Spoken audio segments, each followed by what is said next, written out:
La depresión es uno de los trastornos psiquiátricos con más prevalencia y más graves a nivel mundial en cuanto a enfermedad invalidante en personas adultas. Murray and López, 1996. Sin embargo, el término depresión es relativamente reciente. En la lengua inglesa este concepto aparece durante el siglo XVII, Jackson, 1986. En la actualidad, este término ha sustituido al de melancolía en el lenguaje biomédico. Uno de los problemas en la historia de la depresión y la melancolía es que han sido utilizados para expresar cosas muy distintas entre sí: una enfermedad, una condición de tristeza ocasional, el temperamento, un tipo de carácter, un estado de malestar temporario, un padecimiento crónico, etc.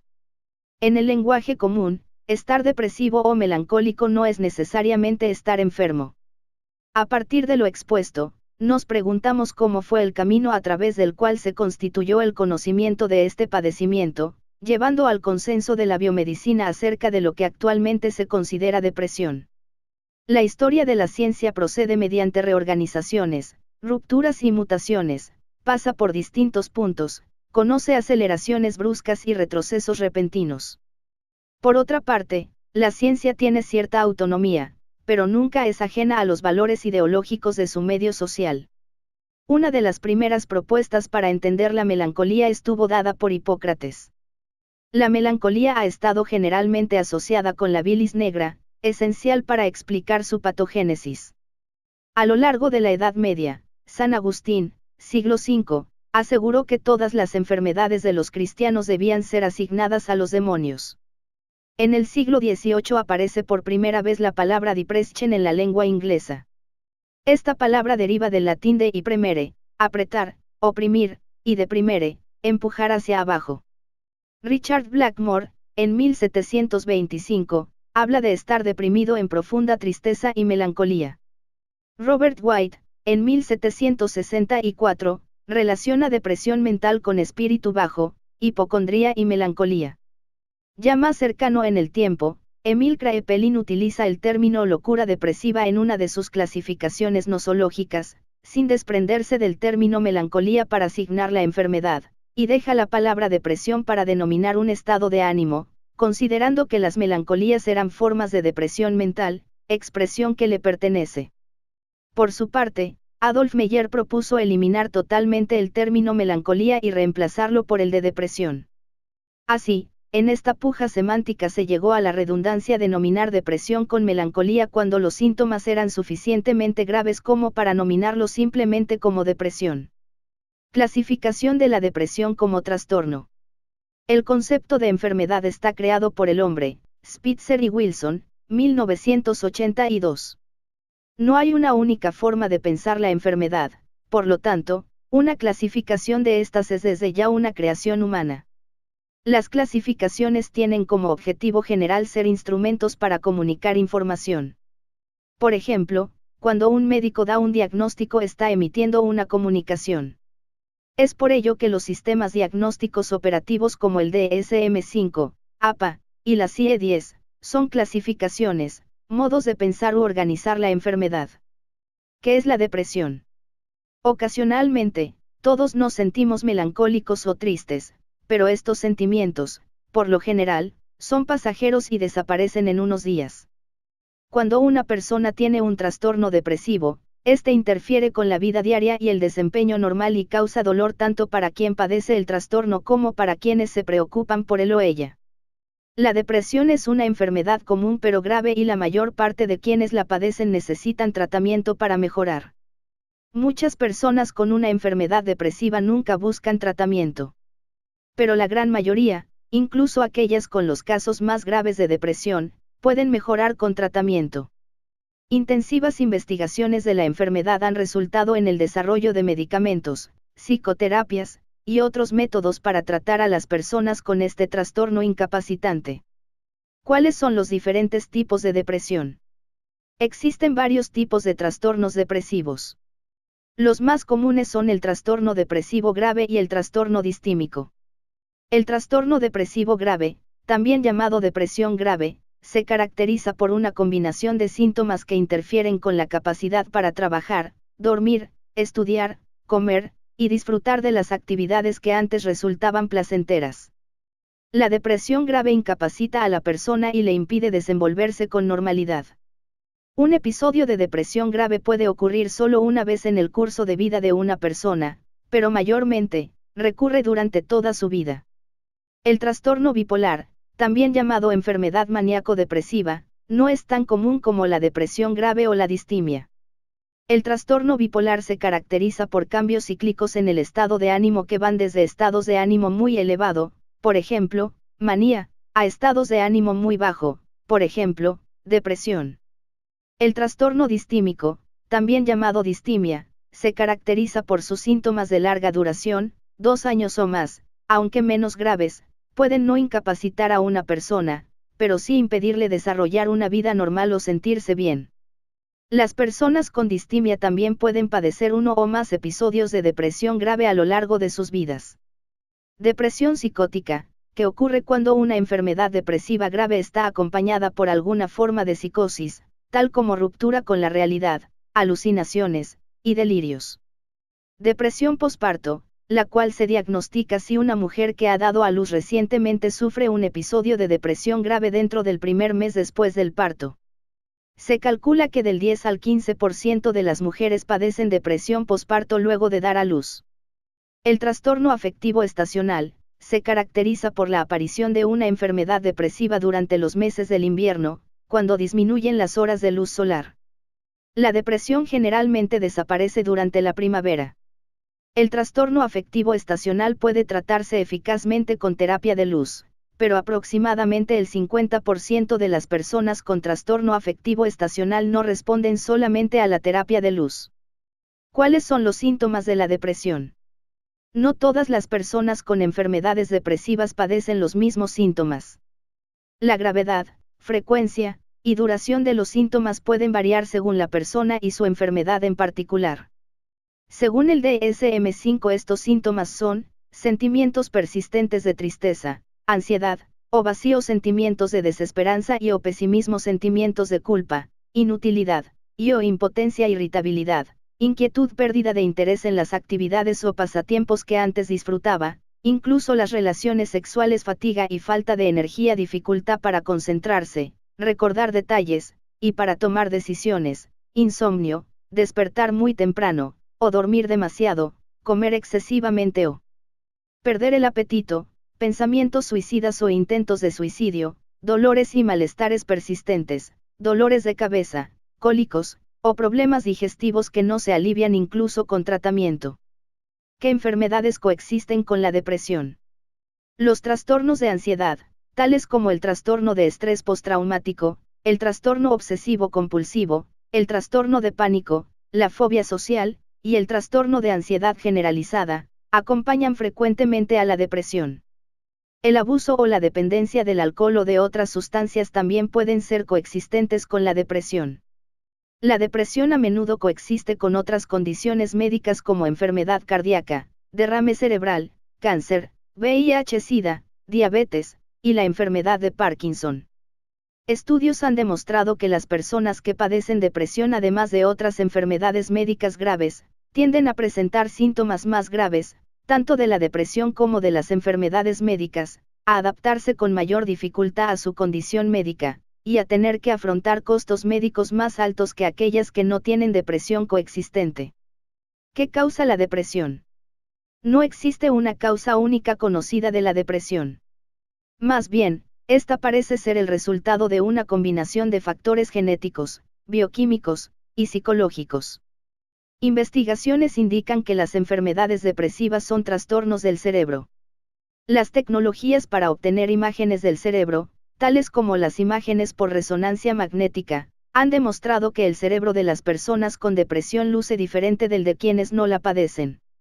Las áreas del cerebro responsables de la regulación del ánimo, pensamiento, apetito, y comportamiento parecen no funcionar con normalidad. Además, hay importantes neurotransmisores, sustancias químicas que las células del cerebro utilizan para comunicarse, que parecen no estar en equilibrio. Pero estas imágenes no revelan las causas de la depresión. La Organización Mundial de la Salud calcula que más de 300 millones de personas padecen depresión. En México, ocupa el primer lugar de discapacidad para las mujeres y el noveno para los hombres. Además, se estima que 9.2% de la población ha sufrido depresión, que una de cada 5 personas sufrirá depresión antes de los 75 años y que los jóvenes presentan tasas mayores. La depresión se puede iniciar a cualquier edad, aunque su mayor prevalencia se produce entre los 15 y 45 años, por lo que tiene un gran impacto en la educación, la productividad, el funcionamiento y las relaciones personales. En México, con una población aproximada de 119.938.473 de habitantes, el INEGI documentó que 34.85 millones de personas se han sentido deprimidas, de las cuales 14.48 millones eran hombres y 20.37 millones eran mujeres. También, destaca el hecho que del total de personas que se han sentido deprimidas, únicamente 1.63 millones toman antidepresivos, mientras que 33.19 millones no lo hace. Factores de riesgo. La depresión cuenta con algunas limitaciones. Primero, es difícil establecer diferencias entre los factores que influyen en el inicio y diagonal o el mantenimiento de la depresión. Segundo, muchos de los factores de riesgo interactúan de tal manera que podrían ser causas o consecuencias de la misma. Además, pocos estudios han valorado su grado de influencia. Las variables que incrementan el riesgo de depresión se pueden clasificar en factores personales, sociales, cognitivos, familiares y genéticos. Factores cognitivos.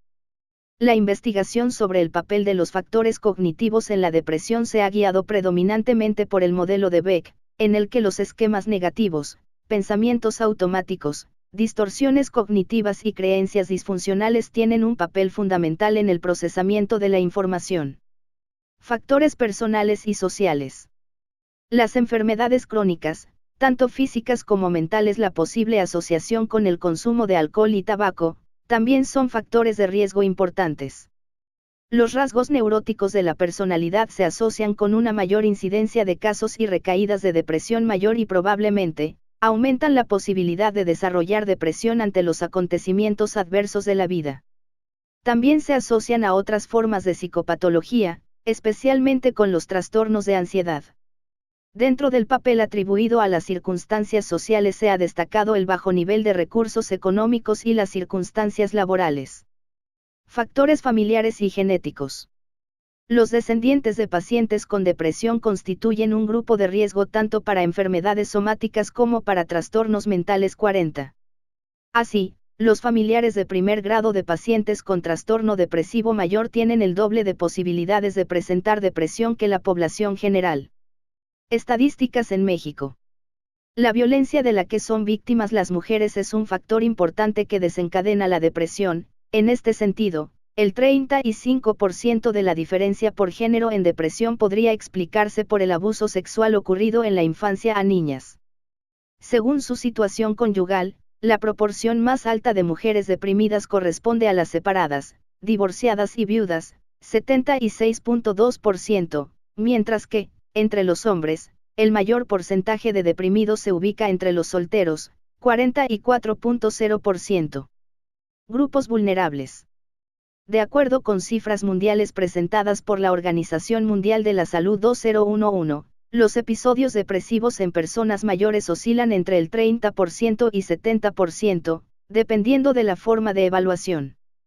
Además, se reporta que para el 2020 la depresión en pacientes mayores será la segunda causa de morbilidad y mortalidad a nivel mundial. Los jóvenes, las personas en desempleo y baja laboral presentan depresiones con mayor frecuencia. El estado civil, estar soltero, divorciado o viudo, y el estrés crónico parecen relacionarse con una mayor probabilidad de desarrollar depresión. Las mujeres sufren casi el doble de trastornos depresivos que los hombres. La Secretaría de Salud estima que cada año hay hasta 14.000 intentos de suicidio en el país. México se encuentra ubicado en la 9ª posición de un listado de 53 países que registran muertes autoinfligidas. En la última estadística de INEGI 2015, se registraron 6.370 suicidios consumados, de los cuales un 81% eran varones y 19% mujeres. Adolescentes y jóvenes entre 15 y 19 años, ocupan el primer lugar de suicidios por depresión en sectores vulnerables.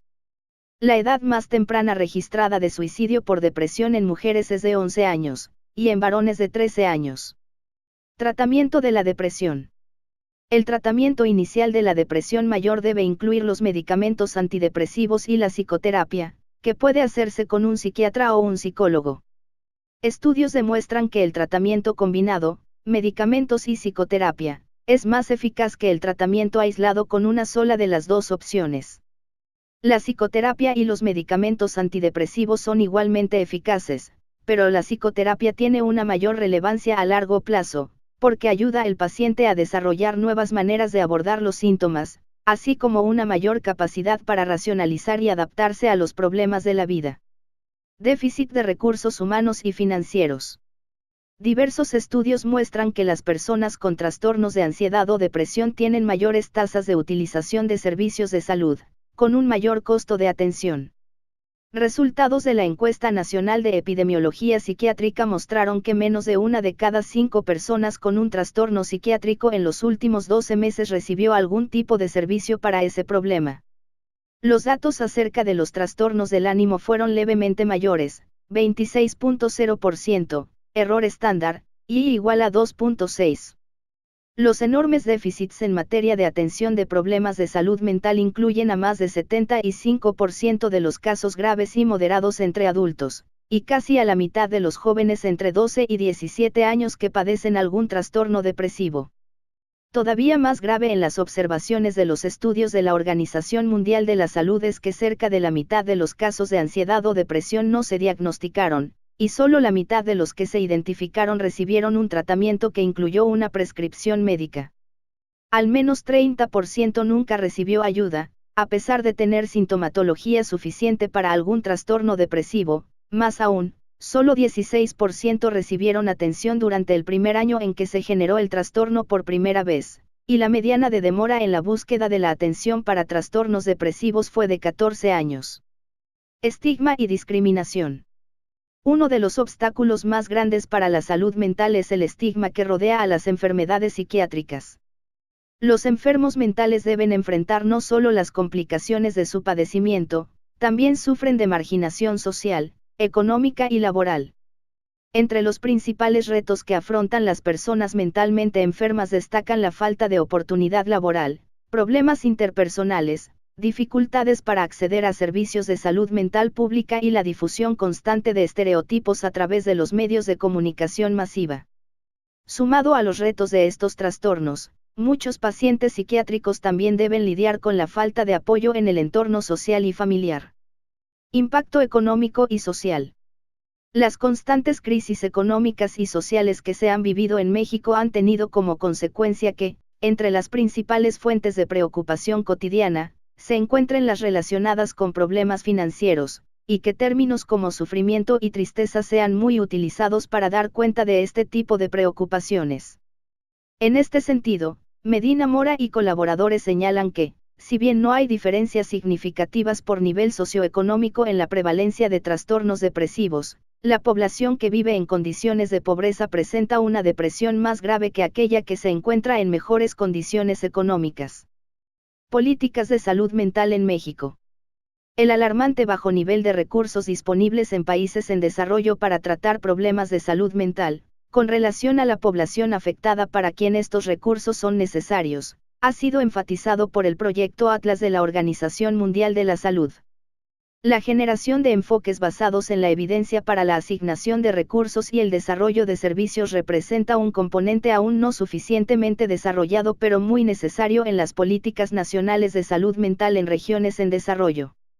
El costo-eficacia debe ser uno de los diferentes criterios a usarse en el proceso de decisión para financiar la prevención y el tratamiento de trastornos mentales como la depresión. Estas evaluaciones económicas deben ser complementadas con otros argumentos. Por ejemplo, las personas con trastornos mentales están en mayor riesgo de sufrir violaciones de sus derechos humanos y tienen mayores probabilidades de sufrir discriminación al tener acceso a tratamiento y atención. La consecución de objetivos en cuanto a la salud física tales como, la mortalidad infantil y del niño puede ser reducida merced a un mejor tratamiento de la depresión postnatal. Conclusión. Considero que los casos de depresión cada día son más y la enfermedad cobra más importancia en el mundo. Creo que el ritmo de vida que llevamos actualmente, las diferencias sociales, la constante lucha de poderes, entre muchos otros factores nos han ido alejando de lo verdaderamente importante, nos hemos olvidado de sonreír, de ver el lado bueno de las cosas, de disfrutar el día a día, hemos perdido la espontaneidad y la inocencia, nos hemos olvidado de que la vida se trata de vivir.